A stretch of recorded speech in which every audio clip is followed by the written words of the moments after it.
नमस्कार किसान भाई बहनों, आपका कार्यक्रम में स्वागत है। किसान भाइयों, जैसा कि आप जानते हैं कि मानसून का आगमन हमारे प्रदेश में हो चुका है। मानसून की आशीष की बौछारें हमारे पूरे प्रदेश में पड़ चुकी हैं और हमारे किसान भाई तो सजग हैं ही। उन्होंने अपनी खरीफ फसलों की बुवाई भी प्रारंभ कर दी है। कुछ जगह सोयाबीन की बुवाई हो गई है, धान की रुपाई हो रही है और भी जैसे दलहनी फसल, तिलहनी फसल, उनकी बुवाई भी हो रही है। किसान भाइयों, आप तो जानते हैं किसी भी फसल के लिए जो पोषक तत्व होते हैं वो जड़ों से मिलते हैं। वो जड़ कहाँ होती है? मिट्टी में। इसलिए हमें ये ध्यान रखना चाहिए कि मिट्टी में पोषक तत्व समुचित मात्रा में, संतुलित मात्रा में रहें। इसके लिए हम क्या करें?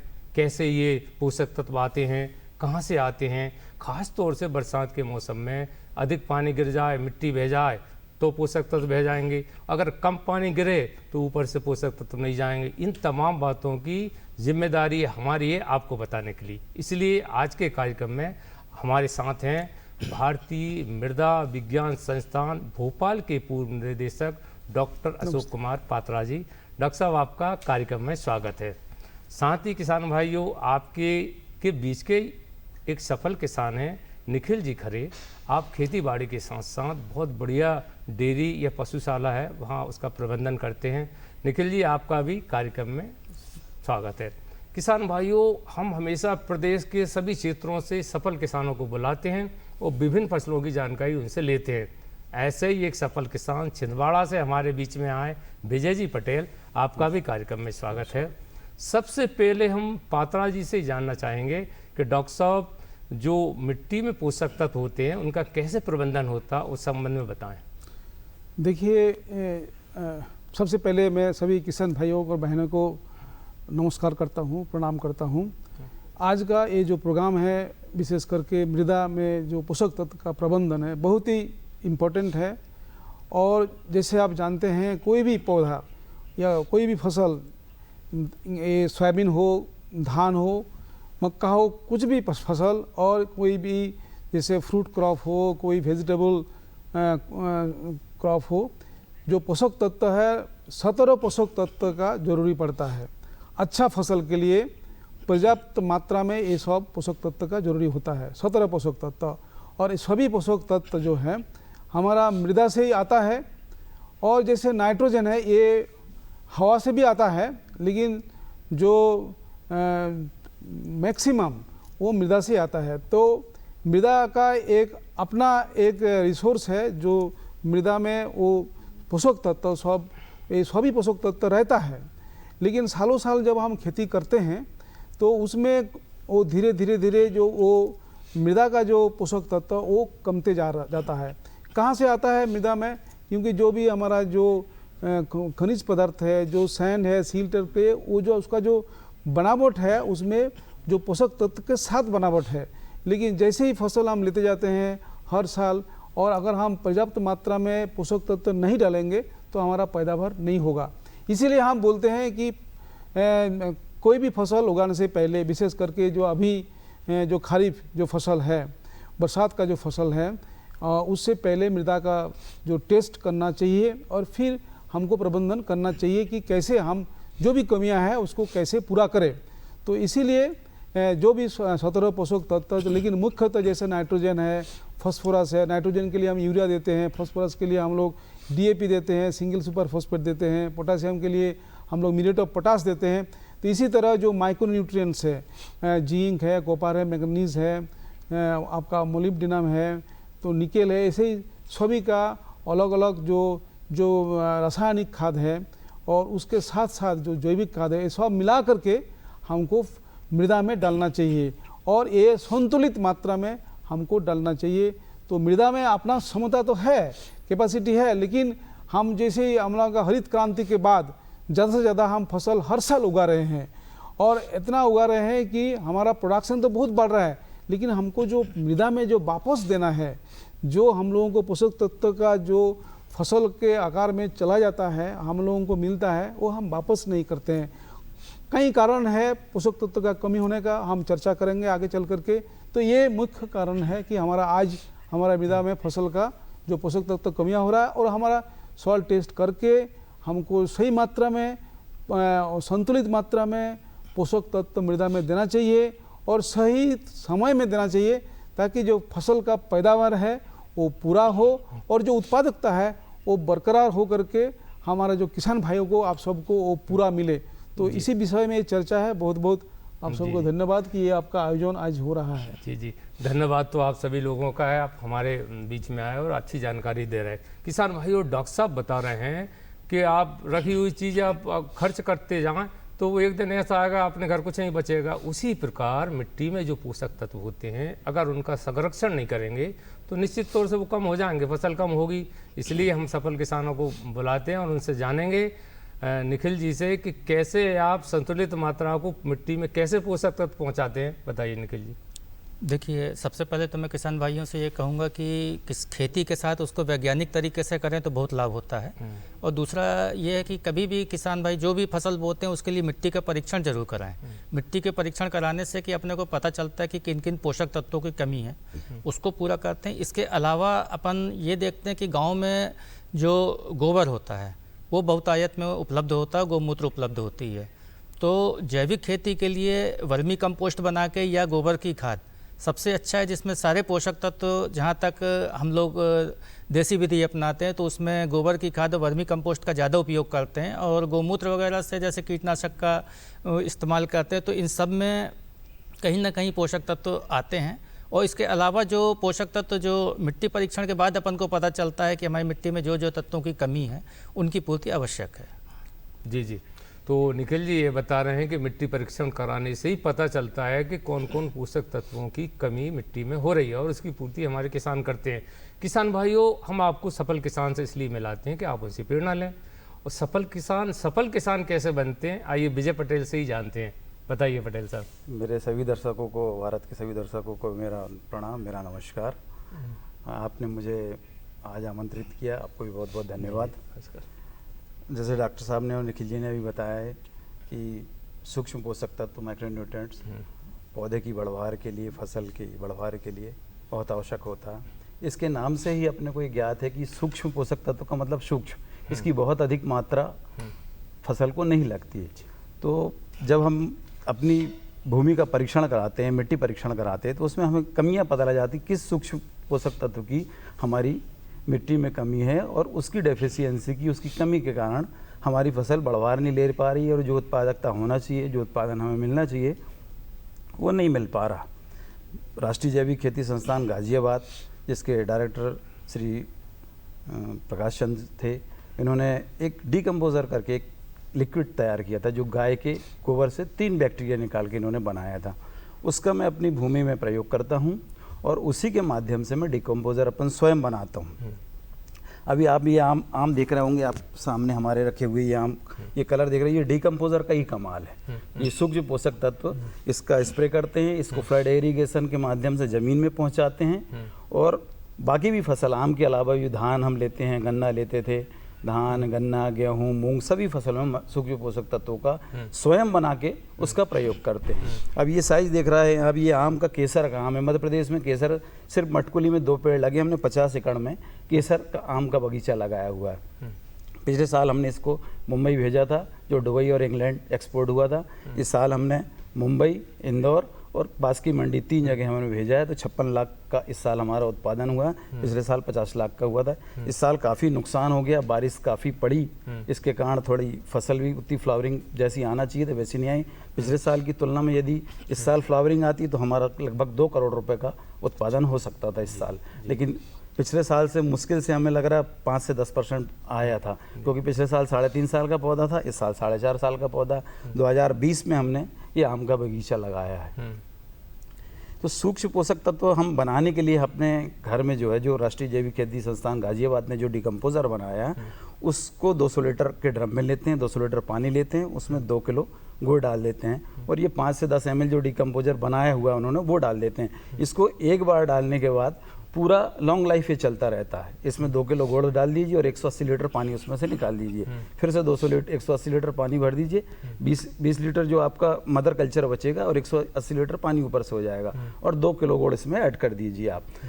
अब इसमें सूक्ष्म पोषक तत्व बनाना है, जीवामृत बनाना है या हर्बल एक्सट्रैक्ट बनाना है, तो सबकी विधि अलग अलग है। तो अभी आप जो चर्चा कर रहे हैं सूक्ष्म पोषक तत्व के लिए, हम इसमें 5 प्रकार के तिलहन, तिलहन में सरसों है, सूरजमुखी है, तिल है, अलसी है, जगनी है, मूंगफली, जो भी आपके क्षेत्र में किसानों को सुविधा अनुसार मिल सके, जो अपने क्षेत्र में जो भी तिलहन फसल होती वो 2-2 किलो ले लीजिए, उसका अच्छा बारीक पीस के पेस्ट बना के इसमें डाल दीजिए।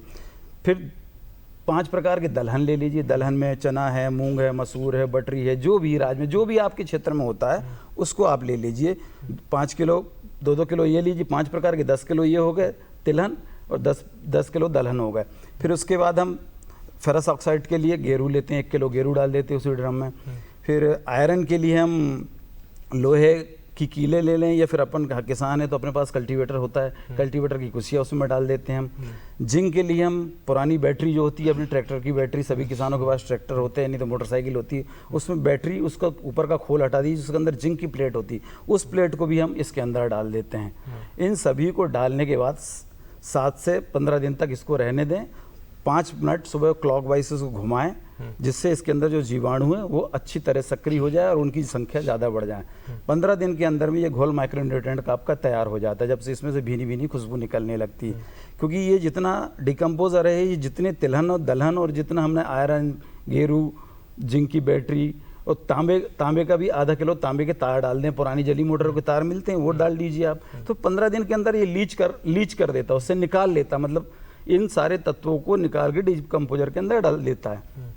अब हमें डालना कैसे, खेती में इसका उपयोग कैसे करें, चाहे आप धान में ले लीजिए, गेहूं में ले लीजिए, या फिर हॉर्टिकल्चर क्रॉप, जैसे मेरे पास ये आम देख रहे हैं आप, आम में देख लीजिए, अमरूद में, जिस फसल में भी आपका स्प्रे करना है 5 से 10% ड्रम में से निकाल लीजिए और 1 लीटर पानी में 5 ml डाल दीजिए। फिर यदि लग रहा है कि इसका प्रभाव उतना अच्छा नहीं आ रहा तो इसकी मात्रा बढ़ा दीजिए, 10% कर दीजिए, 15% कर दीजिए, जो अपनी सुविधा अनुसार जितना बेहतर रिजल्ट आए उस हिसाब से आप इसका उपयोग करें। जी। और फ्लड इरिगेशन यदि आप स्प्रे नहीं करना चाहते, खुला पानी जहाँ चल रहा है आपका पाइपलाइन के द्वारा, डाल के द्वारा जो पानी आप दे रहे हैं, उसमें आप ये ड्रिप में जो वेंचुरी यूज़ की जाती है, इसके बाजू में गड्ढा कर लीजिए और उसमें पन्नी डाल के ये माइक्रोन्यूट्रिएंट उसके अंदर डाल दीजिए और एक पाइप के बाद ये वेंचुरी लगा दीजिए, तो सक्शन के द्वारा ये खींच लेगी और खुला पानी आपकी डाढ़ के द्वारा, मेड़ के द्वारा ये चला जाएगा। इसी नहर का भी पानी आप डिकम्पोजर के साथ साथ दे सकते हैं, माइक्रोन्यूट्रिएंट के साथ दे सकते हैं। तो किसान भाइयों, आपने समझा सूक्ष्म पोषक तत्व, अर्थात जो सूक्ष्म जो पोषक तत्व होते हैं जो नहीं दिखते, बहुत छोटी होती है, मिट्टी में पता नहीं चलता, तो उनकी पूर्ति कैसे करें, ये पूर्ति कैसे की जाए मिट्टी में, ये पटेल साहब आपको बता रहे थे। आपको भी ऐसे ही करना है। किसान भाइयों, कार्यक्रम कृषि दर्शन जारी रहेगा एक छोटी सी विराम के बाद। अरे सुन तो। मुझे क्या सुनाना चाहते हो? जो सुनाओ मेरी सौतन को। किसको? अरे वही तुम्हारा मोबाइल फोन जिससे सुबह शाम दिन रात चिपके रहते थे और कहते थे किसान कॉल सेंटर से बातें हो रही हैं। अच्छा ये बात है। हाँ, क्यों, क्या हुआ? अब बात नहीं होती क्या? अब तो झट से बात हो जाती है। संबंधी समस्याओं का अपनी भाषा में तुरंत हल पाने के लिए पूरे भारत में किसी भी फोन से हेल्पलाइन नंबर पर संपर्क करें। किसानों का दोस्त किसान कॉल सेंटर।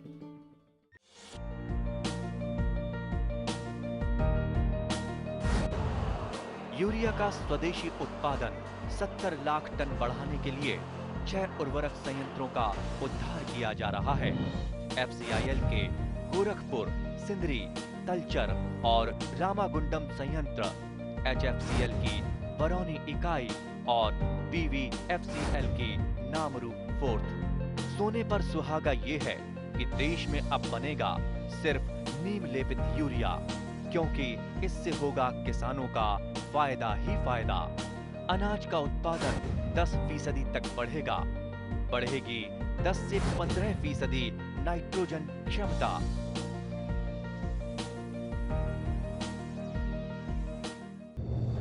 किसान पूरी तरह से सशक्त और सक्षम बने, इस लक्ष्य के साथ हम निकले हैं। देश के किसानों को हर वो साधन संसाधन दिए जाए जिससे वो अपनी आय दोगुनी कर सके। ये मुस्कान है खुशहाली की, देश के मान की। ये मुस्कान है किसानों की, और इस मुस्कान की वजह है प्रधानमंत्री किसान सम्मान निधि योजना, जो अन्नदाताओं की आशाओं की जमीन को पिछले 5 वर्षों से इस तरह सींच रही है कि उनके जीवन में खुशी और आत्मविश्वास की फसल लहलहा रही है। माननीय प्रधानमंत्री जी की दूरगामी सोच का नतीजा है प्रधानमंत्री किसान सम्मान निधि योजना। लगातार तीसरी बार चुनी गई सरकार का पहला निर्णय किसानों के बारे में है। माननीय प्रधानमंत्री द्वारा पीएम किसान योजना की 17वीं किस्त की फाइल पर किया गया हस्ताक्षर मेहनतकश अन्नदाताओं के प्रति सरकार की प्रतिबद्धता को दर्शाता है। विश्व की सबसे बड़ी डायरेक्ट बेनिफिट ट्रांसफर योजनाओं में से एक प्रधानमंत्री किसान सम्मान निधि योजना में एक पारदर्शी प्रक्रिया के तहत सभी किसान परिवारों को 2000 रुपए की 3 समान किस्तों के माध्यम से कुल 6000 रुपए दिए जाते हैं। अब तक 16 किस्तों द्वारा 11 करोड़ से अधिक पीएम किसान लाभार्थियों को 3.04 लाख करोड़ रुपए से अधिक की धनराशि डायरेक्टली उनके अकाउंट में ट्रांसफर की जा चुकी है। प्रधानमंत्री किसान सम्मान निधि के तहत सालाना 6000 की किस्तें मिलती हैं। यह हमारे लिए एक वरदान साबित हुई। प्रधानमंत्री किसान योजना पंजीकृत होला परे ता परठारु आज पर्यंत 32,000 टंका पाइछि। इस योजना से किसानों के साथ समग्र कृषि का जीर्णोद्धार हुआ है। देश के माननीय प्रधानमंत्री श्री नरेंद्र मोदी जी के विजन के तहत इस योजना को किसान केंद्रित डिजिटल बुनियादी ढांचा में तब्दील किया गया है, जिसमें बिना किसी बिचौलिए के किसानों को सीधे किस्तों का भुगतान किया जाता है। केंद्र सरकार के संकल्प को डिजिटल इंडिया से जोड़ते हुए ये योजना मोबाइल ऐप, ई-केवाईसी प्रक्रिया, मोबाइल ऐप से फेस ऑथेंटिकेशन और नो योर स्टेटस मॉड्यूल की सुविधा प्रदान करती है, जिससे किसान इस योजना से जुड़ी कोई भी जानकारी सीधे प्राप्त कर सकते हैं। किसानों के जीवन को और आसान बनाने के लिए एआई चैटबॉट किसान ई मित्र बेहतर कल का एक नया आगाज है। किसान ई मित्र एआई चैटबॉट एक सच्चे दोस्त की भूमिका निभाते हुए योजना से जुड़ी सारी जानकारी चयनित भाषा में मुहैया कराता है। पीएम किसान की 17वीं किस्त के रूप में आज माननीय प्रधानमंत्री द्वारा 9.26 करोड़ से अधिक पात्र किसानों को 20,000 करोड़ रुपए की धनराशि सीधे उनके बैंक खातों में ट्रांसफर की जा चुकी है। केंद्र सरकार की एक और अहम पहल है कृषि सखी, जो ज्ञान और महिला सशक्तिकरण का अद्भुत संगम है। कृषि सखी अभियान द्वारा गांव की महिलाओं को पारंपरिक कृषि प्रथाओं से लेकर नवीन तकनीकों के बारे में प्रशिक्षण दिया जाता है, जो महिला किसानों को आर्थिक व सामाजिक रूप से मजबूत बनाता है। गांव की हर महिला को इस मुहिम से जोड़ने के लिए माननीय प्रधानमंत्री श्री नरेंद्र मोदी जी द्वारा 30,000 से अधिक स्वयं सहायता समूहों का कृषि सखियों के रूप में प्रमाणीकरण किया गया है। कृषि सखी हमारी सहेली जैसी हैं और गांव-गांव में आती हैं, हमको खेती बाड़ी के बारे में बहुत कुछ सिखाती हैं। ऐसे अनूठे प्रयासों से देश का किसान स्वाभिमानी, स्वावलंबी, सशक्त और आत्मविश्वासी बन रहा है। किसान भाइयों, विराम के बाद कार्यक्रम में एक बार फिर आपका स्वागत है। हमारे साथ जो महत्वपूर्ण व्यक्ति हैं, विशेषज्ञ, उनका फिर एक बार परिचय करा दूं। डॉक्टर पात्रा जी हैं, जो हमें सूक्ष्म मिट्टी में जो सूक्ष्म प्रबंधन होता है उस संबंध में जानकारी दे रहे। एक बड़े गौशाला और जिससे गोबर खाद की जानकारी दे रहे हैं निखिल जी खरे, उनका भी स्वागत है। और विजय पटेल जी पहले भी अब शुरू में सुन चुके हैं, उनका भी पुनः स्वागत है। मैं निखिल जी से जानना चाहूँगा कि ज़मीन में आप जो अभी पहले आपने बताया था आपके पास गौशाला पशुशाला है, उससे कैसे आप उसकी देखरेख करते हैं, आवास की व्यवस्था कैसे करते हैं, उससे जो गोबर या गोमूत्र होता है जिनसे पोषक तत्व मिलते हैं, उसकी कैसे प्रबंधन करते हैं? देखिए, बरसात के मौसम में जो जहाँ तक पशुओं की देखभाल का सवाल है, तो पशुओं के लिए एक शेड अच्छा होना चाहिए कि शेड के अंदर पानी ना जाए। दूसरा, इसमें ढालदार फर्श बनाने चाहिए जिससे पानी रुके नहीं। और उनकी जहाँ तक है गोमूत्र और गोबर का सवाल है, तो वो वहाँ पे भराव क्षेत्र पानी का नहीं होना चाहिए, नहीं तो कीट और मक्खियाँ पनपती हैं। तो अपन पहले उसमें साफ़ सफाई का विशेष ध्यान रखते हैं। नालियों में पानी नहीं रुकना चाहिए, गोमूत्र वगैरह की एक समुचित निकास की व्यवस्था हो, और थोड़ा सा चूने का छिड़काव भी कर दे तो जिससे मक्खी मच्छर ये सब चीज़ों की थोड़ा सा रोकथाम बनी रहती है। और थोड़ा बहुत नीम का इसका धुआं भी कर सकते हैं, जिससे ये सब कीटाणुओं का विशेष रूप से ध्यान रखना चाहिए। पशुओं के पीने का पानी जो होता है वो साफ़ सुथरा ये सब रखना चाहिए। और जो भी उसका निष्कासन गोबर का हो रहा है, गौमूत्र का हो रहा है, उसको इकट्ठा करते जाएं। उसकी जो खाद होती है वो सबसे महत्वपूर्ण होती है किसानों के लिए, तो उसका जितना हो सके वर्मी कंपोस्ट या उसको खाद के रूप में खेती में अपना बिल्कुल यूज़ कर सकते हैं वो। जी, तो निखिल जी ने बहुत बढ़िया बात बताई। हमारे किसान भाइयों के पास, हर किसान भाई के पास एक दो तो गाय या भैंस बैल होते ही हैं, उनसे वो गोबर का खाद तैयार करें, चाहे वो वर्मी कंपोस्ट के रूप में हो या जैविक खाद के रूप में है, उसको आप मिट्टी में मिलाएं तो ये सारे जो सूक्ष्म तत्व होते हैं वो मिलते हैं। पटेल साहब, आम देख के बड़ी प्रसन्नता हो रही, स्वस्थ और अच्छे आम लग रहे हैं, पके हुए आम भी हैं। आम की फसल के लिए आपने क्या क्या प्रयास करे, इनसे किसानों को कितना फायदा हो सकता है, आपके बारे में बताएं, आपकी कहानी बताएं। सर, ये जो आम देख रहे हैं आप, ये मध्य प्रदेश में मटकुली एक जगह है, वहाँ 2 ही पेड़ केसर के लगे हुए थे। तो मैं छिंदवाड़ा से 200 किलोमीटर दूर नरसिंहपुर जिले में साली चौका के पास छैना कचार गाँव में इसकी कृषि करता हूँ। तो परंपरागत कृषि से थोड़ा हटके में कार्य करना चाहता था, तो मेरे सारे साथी प्रशासनिक सेवा में मैंने भी तैयारी किया, मेरा चयन नहीं हुआ, तो उसके बाद मैंने ये खेती प्रारंभ किया। तो छिंदवाड़ा से 200 किलोमीटर दूर ये नरसिंहपुर जिले की गाडरवाड़ा तहसील में छैना कचार गाँव है, वहाँ मैंने ज़मीन खरीदा। 125 एकड़ लगभग मेरे पास वहाँ ज़मीन है। 50 एकड़ में मेरा आम का केसर का बगीचा है वहाँ पे, और इस 50 एकड़ में 4 एकड़ दशहरी का भी बाग है हमारे साथ। कुछ पेड़ 400-500 पेड़ मल्लिका के हैं।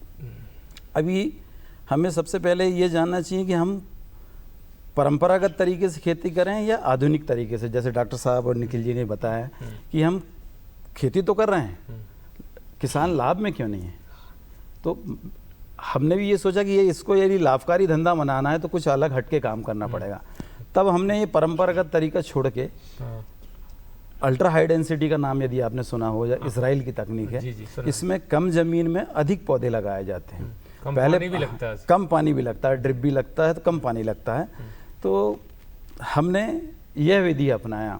परंपरागत तरीके से 1 एकड़ में हम लगाते थे, पहले 35 पेड़ ही लगते थे, फिर बाद में जाके उसमें 100 पेड़ लगने लगे। हमने 1 एकड़ में इसमें प्रयोग किया है 12 फीट लाइन से लाइन की दूरी, पौधे से पौधे की दूरी 4 फीट, 5 फीट और 6 फीट। यदि आप 12 से 6x12 में लगाते हैं तो 611 पौधे लगते हैं, 5x12 में लगाते हैं तो 748 पौधे लगते हैं, और 4x12 में लगाते तो लगभग 900 पौधे लगते हैं। एक लाइन ट्रैक्टर घुमाने के लिए हमें छोड़ना पड़ता है। तो अल्ट्रा हाई डेंसिटी में कम जगह पे ज़्यादा पौधे लगा के कम समय में ज़्यादा उत्पादन लिया जा सकता है। अभी हमने 1 एकड़ में लगभग मेन तरीके से माने इसको 600 पौधे इसमें लगे हुए हैं, जो 6x12 पे हमारा सफल है। हमने 4 प्रकार के प्लॉट डाले थे, लेकिन सबसे अच्छा प्लॉट हमें ये समझ में आ रहा है। चौथे साल की हमारी जो उत्पादन आ रहा है वो पिछले साल हमारा लगभग किसी पेड़ में 5 किलो, 10 किलो, 15 किलो, 20 किलो ऐसे तक निकला है। इस साल काफ़ी अच्छा निकला है, लेकिन इस साल पैदावार कम हुई, मतलब फ्लावरिंग कम आई, क्योंकि विपरीत परिस्थितियाँ आई, फिर आंधी तूफान से काफ़ी झड़ गया। तो पिछले साल लगभग 50 लाख का हुआ था, जो हमने एक्सपोर्ट किया था दुबई और इंग्लैंड को, और इस साल 56 लाख का हुआ। जबकि पिछले साल से इस साल फसल सिर्फ 5 से 10% आई, लेकिन हमारी जो फसल है, जो जहाँ हमारा मंडी में मार्केट में नाम हो गया, तो वहाँ नाम से बिक रहा। अब ये जो आप कलर देख रहे हैं, इसका ये कलर टेक्सचर ऐसा आया क्यों? परंपरागत तरीके से अब ये कच्चा है, आम कच्चा है, ये कलर जो दिख रहा है, ये इसके ऊपर एक पेपर लगाया जाता है, प्रोटेक्टिंग कवर जिसको कहते हैं। एक तो वो अपनाया हमने, इजराइल तकनीक अपनाया, कम जगह में ज़्यादा पौधा लगाया। फिर ये क्वालिटी लाने के लिए हमने इसका एक पेपर आता है, इसके ऊपर पेपर लगता है। अभी जो हमारा वीडियो दिखेगा उसमें ये सारी चीज़ आपको दिखेगी। उस पेपर को लगाना पड़ता है, और उस पेपर को 30 दिन जब वो पेपर लगा रहता है तो इसका कलर चेंज हो जाता है। इसको मार्केट में भी ये केसर हमारा गोल्डन केसर के नाम पे बिक रहा है। बाकी सारे जो आम आ रहे हैं वो ग्रीन कलर के होते हैं, लेकिन ये अभी फल कच्चा है, इसमें देखिए पीलापन आ गया, जबकि ये 10 दिन से रखा है। इसकी कीपिंग क्वालिटी बढ़ गई। आप इसको एक्सपोर्ट करोगे 15 दिन बाद भी ये जाएगा, जब पानी के जहाज से भी जाएगा तब भी नहीं पकेगा ये। जब इसको कवरिंग करेंगे, आप पेपर वगैरह लगाएंगे, बिना केमिकल के पक जाएगा ये। तो ये 30 दिन 35 दिन के बाद ये कलर आता है इसका। तो ये सब देखना पड़ेगा, समझना पड़ेगा, जब हम कृषि को लाभ में परिवर्तित कर सकते हैं। पटेल साहब, मेरे मन में एक बात आ रही है जी, कि हमारे देश के नौजवान, खासतौर से गाँव में रहने वाले जो किसान पुत्र हैं, वो पढ़ लिख कर नौकरी की ओर जाते हैं। लेकिन आपको देख के तो ऐसा लगता है कि अगर किसान घर करे तो पिछले साल 50 लाख, इस साल 56 लाख। जी तो निरंतर आप प्रगति कर ये रहे हैं। बढ़ना है सर। वो नौजवान जो युवा किसान जो गांव में रहते हैं, किसान पुत्र हैं, उनके लिए आप क्या कहना चाहते हैं? सर जी, किसान कम से कम आधा एकड़ में अल्ट्रा हाई डेंसिटी आम की खेती या अमरूद की खेती, कोई भी प्रकार की खेती करो, नहीं वो किसी भी प्रकार की हॉर्टिकल्चर क्रॉप करो। मध्य प्रदेश में हमारे यहाँ रीवा में सुंदरजा नाम का एक आम होता है, उसको जीआई टैग मिला हुआ है। अब हम कोशिश कर रहे हैं कि केसर को जीआई टैग मध्य प्रदेश में मिल जाए, लेकिन ये केसर को गुजरात में मिला हुआ है जीआई टैग, क्योंकि मूल ये प्रजाति गुजरात की है। पटेल साहब, आपको सुन के तो ऐसा लगता है कि हमारे किसान, हमारे देश के, हमारे प्रदेश के किसान दुनिया में किसी से पीछे नहीं है। आप भी उनसे प्रेरणा लें। जी पात्रा जी, संक्षिप्त में आप बताएं कि सूक्ष्म पोषक तत्व प्रबंधन के लिए किसान क्या करे?